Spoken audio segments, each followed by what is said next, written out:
நமஸ்காரம். எல்லோரையும் திருக்கோயில் சேனலுக்கு வரவேற்கிறேன். இன்னைக்கு நம்ம ஒரு அபூர்வமான காளி கோயிலை பற்றி பார்க்க போகிறோம். நாகூருக்கும் காரைக்காலுக்கும் நடுவில் உள்ள திருமலை ராயன் பட்டணத்தில் தான் ஆயிரங்காளியம்மன் என்று அழைக்கப்படும் மிக சக்தி வாய்ந்த காளி கோவில் அமைந்துள்ளது. மரத்தால் செய்யப்பட்ட ஒரு அபூர்வமான சிலை வடிவத்தில் காளியம்மன் இங்கே காட்சியளிக்கிறார். மக்களையும் மண்ணையும் சிறப்பாக மதித்து ஆண்ட மன்னன் திருமலையராயன் பேரிலேயே இந்த பட்டினம் அமைந்துள்ளது. பல 100 ஆண்டுகளுக்கு முன் இந்த திருமலைராயன் பட்டினத்திற்கு கடற்கரையில் ஒரு பெட்டி அலைகளோடு அலைமோதியபடி மிதந்ததாம். இந்த பெட்டியை மீட்க மீனவர்கள் முயன்றபோது அவர்களின் கையில் சிக்காமல் பெட்டி நழுவிவிட்டதாம். இதனால் இந்த பெட்டியில் ஏதோ விசேஷம் இருக்க வேண்டும் என்று கருதி ஊர் பெரியவர்களிடம் யோசனை கேட்க, அதில் ஒருவர் அது கனவில் கடலில் மிதக்கும் இந்த அன்னையை நீயே கரை சேர்ப்பாய் என்று ஒரு குரல் வரவே அனைவரையும் அழைத்து கொண்டு அவர் கடற்கரைக்கு வந்து கடலுக்குள் இறங்கியதும் அவருக்காகவே காத்திருந்தது போல அந்த பெட்டி மிதந்து வந்து அவர் கையில் சேர்ந்தது. பெட்டியை திறந்து பார்த்தால் உள்ளே காளியம்மன் புன்னகை பூத்திட காட்சி தந்தாள். கூடவே ஒரு ஓலை சுவடி. என்னை பெட்டியை விட்டு வெளியே வைத்து 1000 பழங்கள் 1000 பட்சணங்கள் இவைகளுடன் தான் வணங்க வேண்டும் என்று ஓலையில் இருந்தது. ஓலை சுவடி குறிப்பின்படி 1000 பொருட்களுடன் கும்பிட 5 ஆண்டுகளுக்கு ஒரு முறைதான் முடியும் என்று முடிவெடுத்து அம்மனின் அருள்வாக்கு சம்மதத்தின்படி அன்று முதல் இன்று வரை 5 வருடங்களுக்கு ஒரு முறை மிகப்பெரிய விழா எடுத்து அம்மனை வணங்கி வருகின்றனர். ஆயிரங்காளி அம்மனை வணங்கவும் விழா நாட்களில் கலந்து கொள்ளவும் பக்தர்கள் வெளிநாட்டுகளில் இருந்தும் கூட திரள்கின்றனர். ஒவ்வொரு 5 ஆண்டுகளுக்கும் ஒரு முறை 1000 வகையான பழம், இனிப்பு, அன்னசாதனம், விளக்கு, மலர், வில்வ இலை, வெற்றிலை, பூங்கொத்து, நெய், பசும்பால் போன்றவை கொண்டு மகா பூஜை இங்கே நடத்தப்படுகிறது. இங்கே இருக்கும் காளியம்மனை பக்தியுடன் வழிபட்டால் வாழ்க்கையில் அற்புதமான பல நன்மைகள் கிட்டும் என்று அநேக புனித நூல்கள், ஆன்மீக ஆதாரர்கள் குறிப்பிடுகின்றனர். தீமை, தோஷம், தவறான சக்திகள் நீக்கம், காளியம்மன் சக்தி தீமை மற்றும் கேடு வந்ததை தடுத்து நமக்கு பாதுகாப்பும் திருத்தலும் தருவார். பயங்களை நீக்குதல், மன உறுதி, எல்லா விதமான பயம், தயக்கம் என்று அனைத்து பிரச்சனைகளையும் நீக்கி மன உறுதியுடன் ஆழ்ந்த நம்பிக்கையுடன் வாழ இந்த காளியம்மனின் அருள் பக்தர்களுக்கு கிடைக்கின்றன. அதே மாதிரி தொழில், கல்வி, குடும்பம் மற்றும் வாழ்வில் முன்னேற இந்த காளி சாதனை, காளி தேவியை சென்று வழிபட்டால் அதுக்கும் வழி கிடைக்கும் என்று நம்பப்படுகிறது. அதே மாதிரி நோய், துன்ப நிலையிலிருந்து விடுபடுதல், உடல் மன ஆன்மீக ஆரோக்கியத்திற்காகவும் இந்த காளியம்மனை சென்று வழிபடலாம். அதே மாதிரி அனாவசியமான தடைகள் எல்லாமே நீங்கும். எல்லா விஷயத்திலையும் எடுத்த உடனே தடைகள் இருப்பதை இந்த அம்மனை வழிபட்டால் நீங்கும் என்று அனுபவஸ்தர்கள் சொல்கிறார்கள். அதே மாதிரி வேலையில் புதிய வாய்ப்புகள், பதவி உயர்வு போன்ற விஷயங்கள் எல்லாம் இந்த அம்மனை வழிபடுவது மூலம் கிடைக்கிறது என்று சொல்கிறார்கள். அதே மாதிரி மனதில் இருக்கக்கூடிய தீமையான எண்ணங்கள், எல்லா விதமான எதிர்மறை ஆற்றல்கள், எதிர்மறை எண்ணங்கள் எல்லாம் நீங்கிவிடும் என்று சொல்லப்படுகிறது. அதே மாதிரி ஆன்மீக வளர்ச்சிக்காகவும் அம்பாளின் சக்தி, ஞானம், அவளுடைய அந்த ஆற்றல் நமக்கு கிடைப்பதற்கு இந்த அம்பாளை வழிபடுவதன் மூலம் சாத்தியமாகிறது என்றும் சொல்லப்படுகிறது. காளி தேவியை சுலபமாக வழிபட அவளின் நிறைய மந்திரங்கள் இருக்கிறது. ஆனால் மந்திரோபதேசம் இல்லாமல் எல்லா மந்திரங்களையும் நாம் உச்சரிக்கக்கூடாது.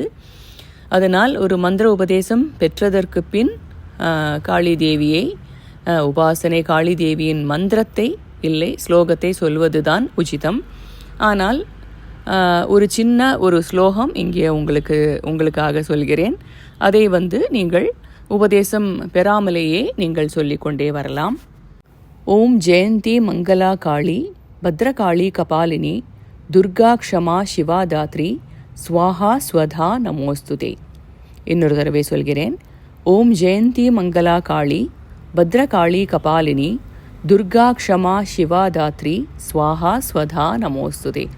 இது காலையிலும் சாயங்காலமும் உங்களுக்கு எத்தனை தடவை முடியுமோ அதை நீங்கள் சொல்லி வரலாம். காளி தேவியின் பூர்ணமான அனுகிரகம் கிடைக்க இந்த ஒரு மந்திரம் உங்களுக்கு உதவியாக இருக்கும். அதை தவிர பரிசுத்தமான மனதுடன் தீபம் ஏற்றி மலர், பழம், அதே மாதிரி சிவப்பு நிறை ஆடை எல்லாம் அம்பாளுக்கு காளி தேவிக்கு சமர்ப்பிப்பது ரொம்பவும் விசேஷம். அதே மாதிரி தீபம் மற்றும் வில்வ இலை வைத்து அவளுக்கு ஆராதனை செய்வது காளி தேவிக்கு ரொம்பவும் விசேஷமான ஒரு வழிபாடு. சிவபெருமானும் சக்தியும் இணைந்து திருவுருவம் என்பதால் வெற்றிலை, வில்வ இலை, அருகம்புல், நெய் தீபம் கொண்டும் அவளை வழிபடலாம். அதே மாதிரி முக்கியமான நாட்கள் காளி தேவியை வழிபடுவதற்கு அமாவாசை இல்லை, அஷ்டமி, தேய்பிரை அஷ்டமி, நவராத்திரி, சுக்கிரவாரம் போன்ற காலங்களில் வழிபடுவது சிறப்பான பரிகாரத்தை தரும். அதே மாதிரி முக்கியமாக அன்பும் பக்தியும் கொண்டால் எளிமையாகவே அவளின் தரிசனமும் அருட்பிரசாதமும் கிடைக்கும் என்று காளி உபாசகர்கள் சொல்கிறார்கள். ஆயிரங்காளியம்மன் கோயிலை பொறுத்தவரையிலும் அந்த 5 ஆண்டுகளுக்கு ஒரு முறை நடக்கக்கூடிய அந்த விழாவில் பங்கேற்பது ரொம்பவும் விசேஷம். அந்த பக்தர்களுக்கு காளியம்மனின் பூர்ணமான அனுகிரகம் பெற முடியும் என்று சொல்லப்படுகிறது. திருவிழா காலங்களில் ஆயிரக்கணக்கான மக்கள் காரைக்கால் மற்றும் அதன் சுற்றியுள்ள பகுதிகளிலிருந்து வருகை தருவார்கள். பூஜைக்கு பின் மரச்சிலை மீண்டும் பெட்டியில் வைத்து விடப்படுவது இந்த கோவிலில் வித்தியாசமான ஒரு விசேஷமாக காணப்படுகிறது. சாதாரணமாக பொதுமக்கள் அதிகமான செல்வத்தையும் அறிவையும் பெறுவதற்காகவும் அதே மாதிரி எதிரிகளை கடக்கவும் அதிர்ஷ்டமாக வாழவும் எடுத்த விஷயத்தில் தடைகளெல்லாம் நீங்கி வெற்றி பெற வாழ்வு கிடைக்கவும் அந்த மாதிரி இருக்கிற ஒரு நோக்கத்துடன் தான் இந்த ஆயிரங்காளி அம்மனை வந்து வழிபடுகிறார்கள்.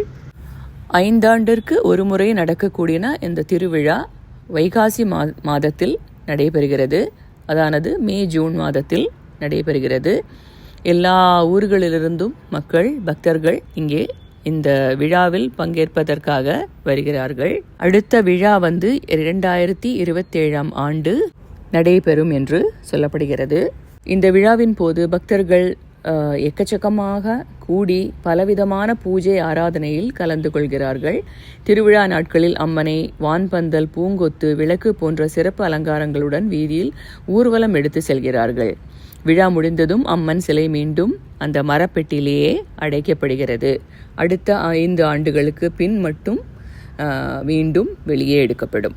5 வருட மகா பூஜையின் போது அம்மன் அருள் பெற்ற மஞ்சள், எலுமிச்சை போன்றவை கூட்டாக பக்தர்களுக்கு வழங்கப்படுகிறது. பக்தர்கள் இதனை எடுத்து செல்வது அதிர்ஷ்டம், பாதுகாப்பு என்று நம்பப்படுகிறது. கோவில் ஆண்டு முழுவதும் திறந்திருக்கும். தினமும் காலை 7 மணி முதல் 12:30 மணி வரையிலும் மற்றும் மாலை 4 மணி முதல் 9 மணி வரையிலும் பக்தர்களுக்காக கோவில் திறந்திருக்கும்.